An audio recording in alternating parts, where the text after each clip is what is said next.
तो मैं आज इन वीडियो के माध्यम से बतलाने वाले हैं फिजिक्स वो भी वर्ग 10 के दो टॉपिक को इनमें शामिल किए हैं इस वीडियो में, जो कि पहला टॉपिक है आत्मदीप्त पदार्थ, दूसरा अदीप्त पदार्थ। इन दोनों टॉपिक को बहुत ही अच्छे तरह से सीखेंगे। आत्मदीप्त पदार्थ क्या है और अदीप्त पदार्थ क्या है।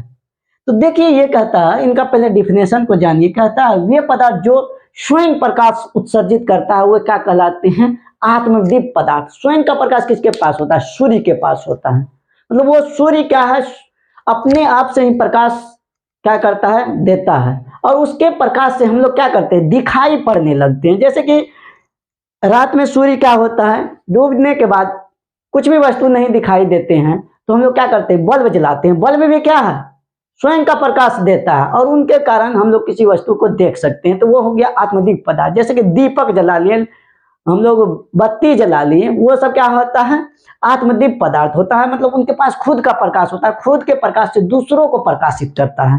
जैसे कि आप लोग जानते हैं सूर्य, तारे, दीपक, ये होते हैं आत्मदीप्त पदार्थ। मतलब इनके पास दूसरे के प्रकाश का जरूरत नहीं होता है, इनके पास खुद का प्रकाश होता है।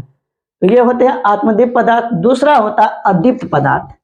कहता वे पदार्थ जो स्वयं प्रकाश उत्सर्जित नहीं करते हैं लेकिन दूसरे के प्रकाश से दिखाई पड़ने लगते हैं। जैसे कि हम लोग रात में यदि लाइट चले जाए तो हम लोग नहीं दिखेंगे, जैसे ही लाइट आएगा तो हम लोग क्या करते हैं, बल्ब के प्रकाश से हम लोग दिखाई दे पड़ने लगते हैं। यदि बुक को ही देखना है तो हम लोग बल्ब जला के पढ़ते हैं रात में। दिन में तो सूर्य जैसे ही आता है, उगता है, तो हम लोग क्या करते हैं, सारा वस्तु को देख लेते हैं। अच्छा, बल्ब भी नहीं जलता फिर भी हम लोग देख लेते हैं।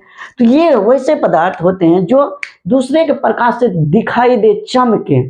जैसे कि ये मार कर रहा, अंधेरे में रखा रहेगा तो ये नहीं दिखाई देगा, यदि हम लोग प्रकाश इस पर डालेंगे तब ये दिखाई देगा। तो ये भी क्या है, एक अदीप्त पदार्थ है। तो देखिए इनमें है, ये दूसरे के प्रकाश से दिखाई दे, पत्थर, टेबल, कुर्सी, चंद्रमा, बहुत सारे होते हैं अदीप्त पदार्थ। जैसे कि आप लोग एग्जाम्पल देना चाहिए तो बहुत सारे एग्जाम्पल को दे सकते हैं। तो ये क्या होता है, चंद्रमा के भी पास खुद का प्रकाश नहीं होता है, ये सूर्य के ही प्रकाश से क्या होता है, चमकता है। उसके माध्यम से ये चमकता है तो इनका रिफ्लेक्ट होकर हमारे धरती तक आती है प्रकाश।